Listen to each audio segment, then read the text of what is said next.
বর্তমানে মৌসুমী রয়েছে দেশের বাইরে। বাংলাদেশের তুমুল জনপ্রিয় অভিনেত্রী মৌসুমী।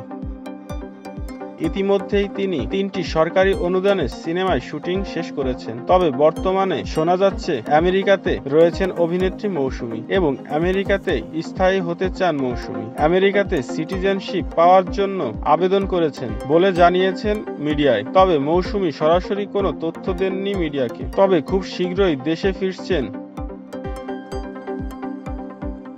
এবং বর্তমানে অভিনেত্রী মৌসুমী হাতেও বেশ কিছু কাজ রয়েছে। বাকি কাজ দেশে ফিরেই সম্পূর্ণ করতে চান অভিনেত্রী মৌসুমী এবং আমেরিকাতে স্থায়ী হওয়ার ব্যাপারেও সম্পূর্ণ তথ্য জানাবেন। ঢাকাই সিনেমার জনপ্রিয় চিত্রনায়িকা মৌসুমী চলচ্চিত্র অভিনয়ের পাশাপাশি তিনি টেলিভিশন নাটকেও বেশ জনপ্রিয়। এছাড়া অভিনয়ের পাশাপাশি তিনি মডেলিংয়েও কাজ করে থাকেন। তো ভিউয়ার্স, মিডিয়া জগতের সকল আপডেট পেতে চ্যানেলটি সাবস্ক্রাইব করে সাথেই থাকুন। আপনার একটি সাবস্ক্রাইব পরবর্তী ভিডিও বানাতে অনেক সহযোগিতা করে। সবাইকে ধন্যবাদ।